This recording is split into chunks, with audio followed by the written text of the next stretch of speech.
Hello বন্ধুরা, welcome to x মুসলিম। তো আজকে আমাদের চ্যানেলে আলোচনার বিষয় হচ্ছে যে কোয়ান্টাম নিয়ে। কোয়ান্টামকে অনেকেই চিনে, আবার অনেকেই চিনে না।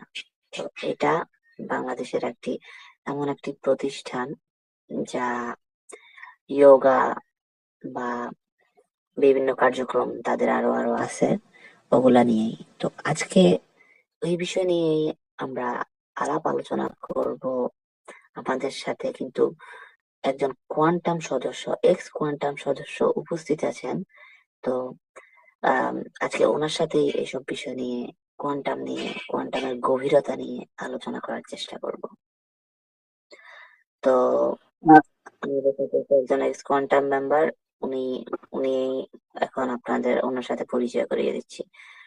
তো হ্যাঁ ভাইয়া, আপনি উম, আপনি আমাকে একটু কাইন্ডলি বলবেন যে এই কোয়ান্টামটা আসলে মানে মূলত, আমি তো শুনেছি যে এটা যোগ ব্যায়ামের বা বিভিন্ন ধরনের মানুষের ডিপ্রেশন থেকে মুক্তি ধরে আরো ওরা ব্লাড ডোনেশন বিভিন্ন ধরনের কিছু করে থাকে। তো আমি আপনার কাছেই জানতে চাইবো এটা আসলে মূলত কিসের প্রতিষ্ঠান, এটা আপনি একটু বলুন। হ্যাঁ।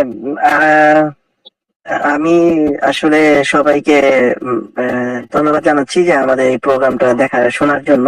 আমরা আসলে দেখাতে পাচ্ছি না আমাদের ফেসটা নিরাপত্তার স্বার্থে।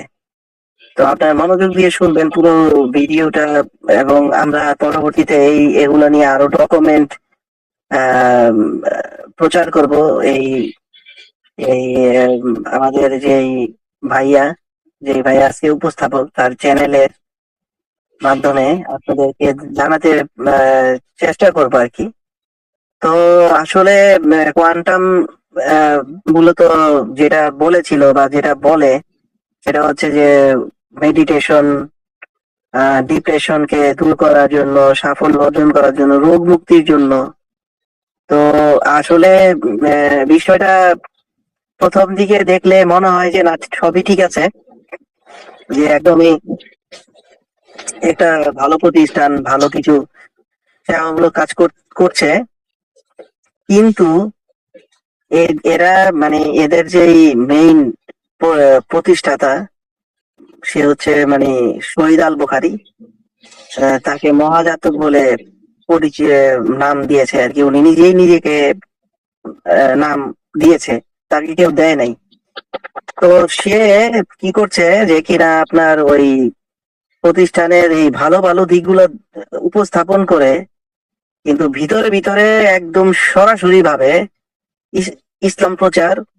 এমনকি ওইখানে যত ধরনের যত মানুষ আছে, মানে মেম্বার আর কি, মেম্বাররা হিন্দু, মুসলমান, বৌদ্ধ, খ্রিস্টান, নাস্তিক বলি, তারাও আছেন।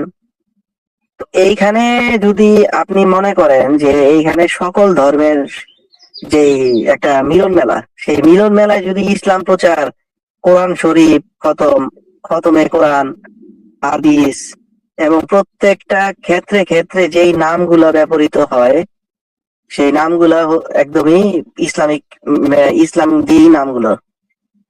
তো আচ্ছা মানে এখানে, ইসলাম দিয়ে নামগুলো এখন এখানে এইখানে তো বাংলা ভাষার কোনো চর্চাই হচ্ছে না, হয় না।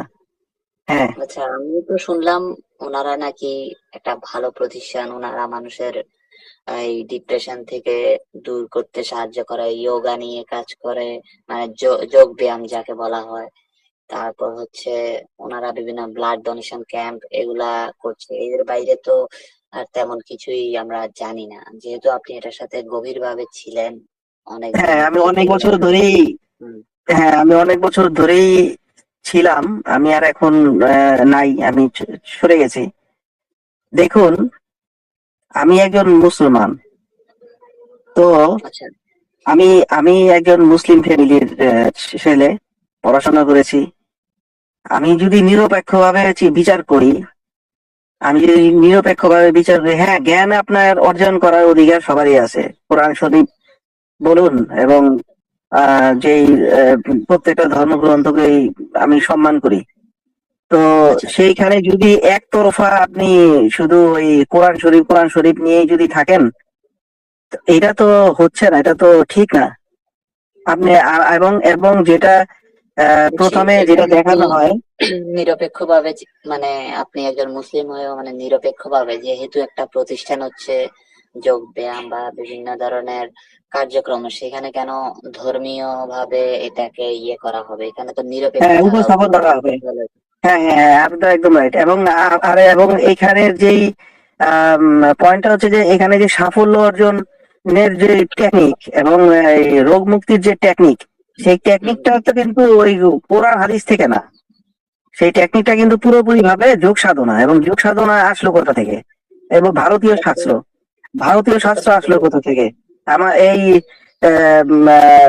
সনাতন ধর্ম থেকে, তাই না? হ্যাঁ, হ্যাঁ, সনাতন ধর্ম বলেন, বৌদ্ধদের, মহামতির বুদ্ধের যেই জ্ঞান বলেন, সেখান থেকেই তো এসেছে। তো উনি কি হ্যাঁ, করে, উনি বলে যে এটা বাংলায় উনি উদ্ভাবন করেছেন। তো উনি কিভাবে উদ্ভাবন করলো এই বিষয়টা আমি তো, আমার মাথায় ধরে না। যদিও আমরা কিন্তু চোখের মধ্যে আমাদের পর্দা ছিল, আমি বহু বছর এখানে নিবেদিত ভাবে কাজ করেছিলাম। তো এবং আমার তখনও খটকা লাগতো বিষয়গুলোর ক্ষেত্রে, কিন্তু আমি মানে তখন বুঝতে পারতাম না যে উনি কেন এই ছল চাতুর গুলো করছে। কিন্তু ইদানিং জানা যাচ্ছে, এবং মানে এটা কোনো মিথ্যাচার না। অনেকে বলে যে মিথ্যাচার, আমি অনেকের সাথে শেয়ার করেছিলাম, কিন্তু অনেকেই বলেছে এটা মিথ্যাচার। কিন্তু আসলে মিথ্যাচার না, সেটা হচ্ছে যে লামাতে, বান্দরবনে এবং রাজশাহীতে বিপুল পরিমাণের জায়গা তারা দখল করে রেখেছে। এমনকি তাদের সাথে এই অ্যাডভোকেট, উকিল, যেই হুম, অল্প অল্প বাচ্চা পোলাপান যারা এই এলএলবি শেষ করেছে, হুম, তারা হুম, ওইখানে ভক্ত হয়েছে, এবং যে মহাজাতক, যে যে প্রতিষ্ঠাতা, সে টার্গেট করে যে আপনি অ্যাডভোকেট হয়ে থাকেন বা আপনি যদি ডাক্তার হয়ে থাকেন, আপনাকে টার্গেট করবে, আপনাকে টার্গেট করে আপনার সাথে খুব ভালো ব্যবহার করবে, খুবই মানে মার্জিত আচরণ করবে। এবং তাকে হুম, কি করবে, এবং তো সে সে কিন্তু সে যদি সৎ ছেলে হয়ে থাকে, সৎ মানুষ হয়ে থাকে, তাহলে হ্যাঁ, তাকে তা টার্গেট করবে না। তার ভিতরে সে শয়তানি, সে দুর্নীতিবাজ কিনা, সে তার ধরুন আপনি কি প্রথম দিকে তার বোঝা যায় না, তাকে চাকরি দিবে। এবং আরেকটা বিষয় হলো, যে একদম নিম্ন স্যালারি, মানে এত কম বেতনে চাকরি, মানে হুম, এগুলো হচ্ছে জাস্ট আপনার মানে আই ওয়াশ, মোট মানে ব্রেন ওয়াশ করে কম বেতনে কম বেতনে খাটানো, এবং কিছু কিছু মানুষদেরকে হিউজ পরিমাণ টাকা দিচ্ছে, এবং এখানে লুটপাট করে নিচ্ছে। মানে এই এই সেক্টরটা মানে বলে শেষ করা যাবে না, এই এক এক ভিডিওতে হবেই না। আপনি বুঝতে এইখানে পেরেছি। আচ্ছা, এখানে আমরা এই, হ্যাঁ, তো যে লাস্ট আমি যেটা বলতে চাচ্ছিলাম, যে ওই ওই যে অ্যাডভোকেটদের কথা, এবং এদের একটা প্যানেল আছে, এবং এরা কি করে, এরা ওই সরজমিনে গিয়ে কোন জায়গায় কাগজপত্র, জমি জমা কাগজপত্র এগুলো বের করে সরকারি ভাবে সরকারি ভাবে এবং তারা দখল করেছে, এবং অবৈধভাবে অনেক পাহাড় কাটা কেটে ফেলেছে, এবং সরকার থেকেও এটা নির্দেশনা দিয়েছিল, কিন্তু তারা মানে নাই। এবং আপনি একটা জিনিস চিন্তা করেন, যেই প্রতিষ্ঠানটা মানবতার মানে ফেরিওয়ালা বা মানবতার প্রচার করতেছে, তারা কিভাবে প্রকৃতি ধ্বংস করে বলেন? পাহাড় সেটাই কাটা তো। কি, এটা কি প্রকৃতি ধ্বংস না? এই তো পাহাড় হচ্ছে, জমি দখল, পাহাড় কাটা, এগুলা তো অবশ্যই মানবিকতার কাজ বা এগুলা ভালো প্রতিষ্ঠানের কাজ হতে পারে না। হতে পারে না। এমনকি ওইখানে যে পাহাড়ি যে ওইখানে স্কুল করেছে পাহাড়ি বাচ্চাদেরকে ইসলামিক আদর্শে উজ্জীবিত করছে। মানে আপনাকে ইসলাম আপনার গ্রহণ করতে হবে না, অটোমেটিক্যালি তারা এক সময় হয়ে যাবে, এই টেকনিক। তো বুঝতে পেরেছি। আমি একজন মুসলমান হয়ে আমি নিরপেক্ষভাবে চিন্তা করি যে যার যার ধর্ম তার তার কাছে। আমি সেটা তো কেন অবশ্যই এই একজন এই মানুষ হিসেবে চিন্তা করতে আহ, হবে। মানুষ হিসাবে চিন্তা করতে হবে, কেন আপনি আপনার জায়গায়, ওদের কোনো কি ধর্ম নাই? যেখানে ধর্ম নাই সেখানে ইসলাম প্রচার করুক, আমার কোনো আপত্তি নেই। যার যার ধর্ম তার তার কাছে। আমি হুম, কেন তাকে মোটিভেট করে, তাকে সিস্টেম করে আমি ধর্মান্তরিত করার চেষ্টা করব কেন? তাহলে তো তারাও তো ভাবতে পারতো যে হ্যাঁ, এই এই মুসলমান ছেলেটাকে হিন্দু বানাইতে হবে, এই মুসলমান ছেলেটাকে বৌদ্ধ বানাইতে হবে, খ্রিস্টান বানাইতে হবে। তারা তো সেভাবে ভাবে না। তাহলে এখানে মানবিকতাটা কোথায় প্রকাশ পাচ্ছে আমাকে বলুন। বুঝতে পারছি, ওই সেটাই। সামনের সাইনবোর্ড লাগায় রাখছে যেগুলা, যে কিনা ওই রক্তদান, এই সেবা সেই সেবা, মাটির ব্যাংকের দান। আরে ভাই, মাটির ব্যাংকের যে টাকাগুলো, হুম, সেই টাকাগুলো তো মিস ইউজ হয়, হিউজ পরিমাণে কোটি কোটি টাকা আসে। সেই কোটি কোটি টাকাগুলো যায় কোথায়? বুঝতে তো পেরেছি এগুলো নিয়ে এটা। অনেক প্রশ্ন, এবং সে সে সে সরাসরি বলে যে আপনারা চাইলে এই হিসাব নিকাশ দিতে পারবেন, হিসাব নিকাশ আপনারা নিতে পারবেন এখান থেকে, কি হচ্ছে না হচ্ছে সব হিসাব আছে তাদের কাছে। আচ্ছা, আজ পর্যন্ত কেউ যায়নি ওইখানে যে হিসাব, আমাকে হিসাব দাও। এবং যদি ওইখানে কেউ গিয়ে বলে যে আমাকে হিসাব দাও, তখন ওদের রূপটা, আসল রূপটা বের হয়ে যাবে, আসল রূপটা প্রকাশ পাবে। তা আসলে এইভাবে এই যে এক ধরনের মানুষকে, এই এই যে এই সাফল্য সাফল্য বলে মানুষকে যেভাবে মোটিভেট করে, মানুষকে, আমার যেভাবে মনে হয় হিপনোটাইজ মানে করে আপনি করা বলতে হচ্ছে। চাচ্ছেন, হ্যাঁ হ্যাঁ, হিপনোটাইজ করে মানুষকে জাস্ট হচ্ছে ওই অন্যদিকে মানুষের এই গতিপথ পরিবর্তন করার চেষ্টা করা হচ্ছে, করা হয় আর কি, হিপনোটাইজ করা, পুরো হিপনোটাইজের উপরে রাখা হয় আর কি, এটাই বলতে চাচ্ছেন মনে হয় আপনি। হ্যাঁ, হ্যাঁ, হ্যাঁ, এবং এবং আপনার প্রতি প্রতি মাসেই কোনো না কোনো প্রোগ্রাম, সপ্তাহে প্রোগ্রাম, প্রোগ্রাম শুধু প্রোগ্রাম। আচ্ছা ভাই, আপনি যদি পড়াশোনা করেন, আপনি যদি সাফল্য অর্জন করার জন্য এখানে জয়েন করেন, তাহলে আপনি যদি প্রতি মাসে, প্রতিদিন, প্রতি সপ্তাহে যদি প্রোগ্রামই করেন, তাহলে আপনি পড়াশোনা করবেন কিভাবে? আপনি পরীক্ষা দিবেন কিভাবে? আপনি কি করবেন? আমি তো মাথায় ধরে না আমার। বুঝতে পেরেছি। আচ্ছা, যাই হোক, আমরা এটা নিয়ে, এই কোয়ান্টাম নিয়ে আমি চাচ্ছি আমাদের আরো কিছু এপিসোড করা যাবে বা করার চেষ্টা করব হ্যাঁ, আপনাকে আমি আমারও। আমি আমি আমি আপনার মাঝখানে একটু কথা বলে নিচ্ছি, সরি। সেটা হচ্ছে যে আসলে এই, হ্যাঁ, প্রত্যেকটা ওদের যে সেক্টর গুলো আছে না, সেক্টর গুলো নিয়েই এক একটা প্রোগ্রাম হতে পারে, একটা পর্ব হতে পারে।